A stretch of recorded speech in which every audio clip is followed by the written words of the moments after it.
I have a lot of admiration for Hillary Clinton, but she clearly is not trustworthy. She has not been transparent about a whole set of things that matter. She wasn't transparent about Benghazi. In fact, just the opposite. She peddled a fiction about it for a month. She hasn't been transparent about her server and her emails. And now we see all of these foreign government donations to the Clinton Global Initiative at a time when she was Secretary of State, at a time when she said she would disclose those donations. All of those things get to trustworthiness.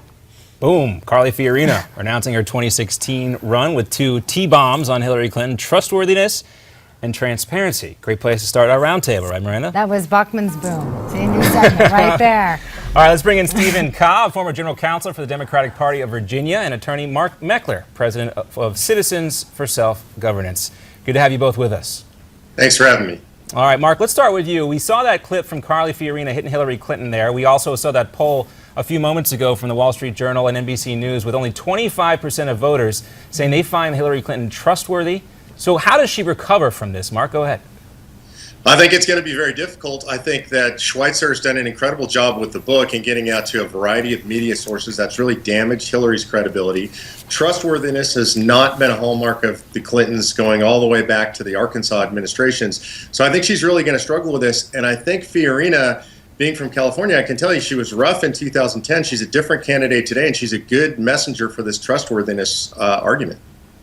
Yeah, certainly. Fiorina was a great messenger for Romney in 2012. I mean, when she's, though, attacking Hillary Clinton like this, do you think it's easier for her to do since she is a woman than some of the other Republican candidates? And again, we talked about this with J.D. Hayworth. She might then become the traditional role of the nominee's attack dog. You think she's really running for vice president, Stephen? Can you hear us, Stephen? Okay, we're having some audio issues. Let Mark take that question then. Mark, what do you think? You think Carly's Sure. running for vice president? It's hard to say what's in Fiorina's head as a woman who's run one of the largest corporations in the United States, one of the largest technology corporations in the world. It's hard for me to imagine a woman with those kinds of aspirations angling for number 2. Would she take number 2 if it were offered to her and she were not able to secure the nomination? I think she probably would. But right now, I'd say she's in it to win, and I'd call her the dark horse candidate to watch. The dark horse candidate to watch. Interesting. All right, we have Stephen back. Sorry about those audio issues. I don't know if it's just me, Stephen, or what, but we appreciate you being patient with us. We want to get your take on Hillary. Do you think she has some trust issues that she's going to have to deal with for 2016? Nothing more than the usual candidate is going to go out there and earn the trust and vote of all the electorate. I think she has a dedicated history of 2 elections in the state of New York and an incredibly high approval rating coming out of Secretary of State. And I think that history and record are going to make her a formidable candidate. And if the election were held today, I think she'd win, and I think she'd win big. Well, Stephen, hold on one second. With all due respect, regular, same amount as another normal candidate? She's certainly not a normal candidate, considering the position she's held in the past. Well, like a normal candidate, she's going to go out there, and I think you've seen this in the way she's rolled out her campaign, is that she's taking nothing for granted. She has a incredibly public past as First Lady, as Senator, and as Secretary of State. But as she's exemplified in rolling out this campaign, she's going out there and meeting with individual voters, talking with small groups to really roll out her campaign and make clear to the American people that she's going to go out there and earn their vote. And I think that is going to be emblematic of her campaign going forward. Well, before we talk about some of the other GOP contenders, we want to ask you, Stephen, we'd asked Mark, how big of a threat is Carly Fiorina to Hillary? Hardly at all. Right now, looking at the Republican field, I think you can kind of put it into different tiers. The top tier candidates of the most likely to get the Republican nomination are folks right now, Jeb Bush, maybe Scott Walker, maybe Marco Rubio. A tier behind that, you have your Ted Cruz, your Rand Paul. And Carly Fiorina and Ben Carson, I think you're looking more like a 3rd or 4th tier right now. It's a long way till the primaries begin, but they've got almost a vertical ascent in order to get that nomination. All right, guys, we got about a minute left to go. I think we'll try to extend this panel a little bit longer because we want to talk about Hillary Clinton's announcement about immigration reform today. But before we go, I want to just get you to follow up real quick on that, Stephen. A 3rd or 4th tier candidate, you see Carly Fiorina? Yes, absolutely. This is someone who hasn't held elective office, and who I believe portfolio ranked as one of the worst CEOs of all time. Mark, So you want to she's jump in here? What do you think Mitt about Romney without a success record? the valuation as a third or fourth tier candidate for Fiorina? You know, I think it's impressive to hear somebody from the left, a guy like Stephen, engage in a war on women. She's one of the most accomplished businesswomen in the history of America, ranked consistently 6 years in a row as the most powerful woman in America. That kind of degrading tone that she doesn't have a record, she doesn't have anything to run on. Unbelievable to hear it coming from the side of the aisle that talks about the war on women. All right, Stephen, All I know right. you're geared up for a Yes. response here, but we're going to hold on real quickly because we got to take a short commercial break. But we're going to talk about that. Stephen, we'll give you a chance to respond coming up and also talk about Hillary Clinton's announcement today. But later on, he's not your typical politician. In fact, he's never run for office. Newsmax Prime host J.D. Hayworth joins us now to talk about his exclusive interview with Dr. Ben Carson. We'll share.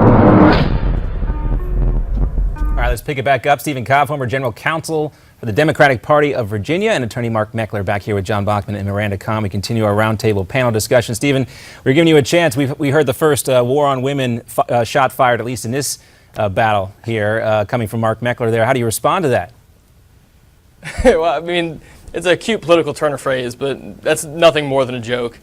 Carly Fiorina, let's be clear, no one has been elected president without having had been elected to prior office since Dwight Eisenhower. So it's going to be a tough climb for her to get her candidacy off the ground and compete with those who have a much more robust electoral history, which is why that she's there in that kind of second, third, fourth tier, as I mentioned before. Well, let's talk about somebody who has held political office before as a former senator of New York and also Secretary of State, even though it's not an elected position. Hillary Clinton today expected to make an announcement with Dreamers in Nevada, reportedly going to support this pathway to citizenship. Mark, I wanted to ask you this question because this has been Jeb Bush's area of discussion for the most part. He's been out on his own on this on the right, but when Hillary Clinton jumps in on this issue, does that take some of Jeb's, say, independent or more moderate supporters away, and maybe they start to look at Hillary? Well, I don't know whether Jeb's supporters are going to look at Hillary or Hillary's look at Jeb. They're definitely parroting the same line, but both of them are really fundamentally out of step with American voters. Recent polling shows that 84% of 84% of Republicans say that immigration levels are too high. 54% of independents and a full 44% of Democrats say immigration levels are too high.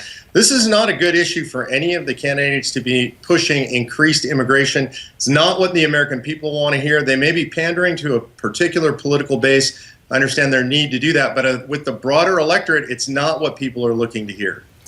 So, Stephen, I want to get your take. We've had three other potential presidential, well, not potential, they announced this week, presidential hopefuls just announced. We had Dr. Ben Carson, former Arkansas Governor Mike Huckabee, and Carly Fiorina. So we've talked about Carly. We haven't talked about Dr. Carson. We haven't talked about Huckabee. I want to get your thoughts.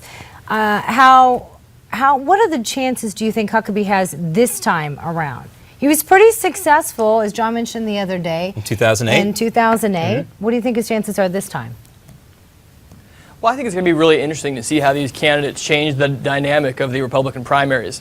As you hit on, back in 2008, Governor Huckabee did very well for himself in Iowa and some other states, and I think one of the pillars of his campaign is going to be reaching out to some of those evangelical voters again. But if you've heard his comments recently on cable news over the last couple months, I think he wants to try and appeal to a wider base than just those evangelical voters.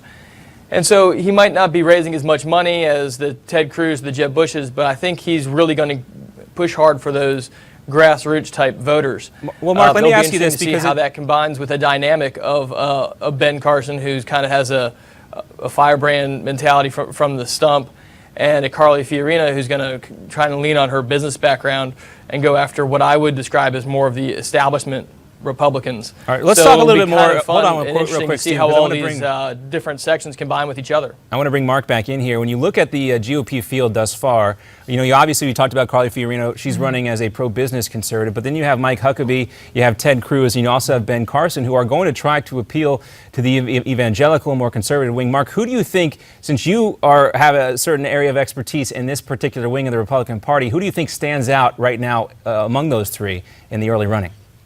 Well, look, I think Huckabee obviously has a traditional base among evangelicals. That is a subgroup of the Tea Party movement, strong grassroots following among evangelicals. But I have to say, when Ted Cruz announced his candidacy at Liberty University, spoke directly to the heart of evangelical America.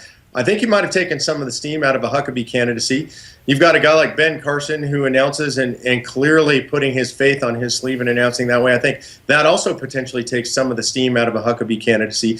The question in my mind that remains is, can Huckabee present himself as the candidate of the future, a forward-looking candidate, as what most Americans want to see, or does he seem like the candidate of the past? That remains to be seen. Well, I think if anybody who listened to his announcement today, he certainly tried to do that. He struck a very optimistic tone, that whole theme of from hope to high ground or higher ground. That could resonate with a lot of people. Stephen, what do you think? We got about 45 seconds left. I think so, and one of the important things to take to heart in reaching out to those voters, particularly in places like Iowa, is the value of retail politics. And I think Governor Huckabee is excellent at that, and I think that'll be on display in these early states. And only time will tell whether or not some of those other candidates that we mentioned who are reaching out to that evangelical base will have that same sort of ground operation in order to coalesce some of those voters. Stephen, Mark, we thank you both for your insight. Thanks so much for joining us here on Newsmax Now. Hope to have you on again. Thanks for having us. Thanks. Good chat there. Yeah, that was interesting. I like hearing the Republican. Might and the be too early Democratic for view. some, but we got a real field to talk about now. Different ideas out there on the table. It's going to be a good discussion. It's going to be very exciting. We have a doctor, a former businesswoman. It's going to be exciting. Well, later on in the show, the excitement isn't over. He's not your typical politician. In fact, he's never run for office until now. Newsmax Prime host J.D. Hayworth joins us to talk about his exclusive interview with Dr. Ben Carson. What he reveals coming up soon.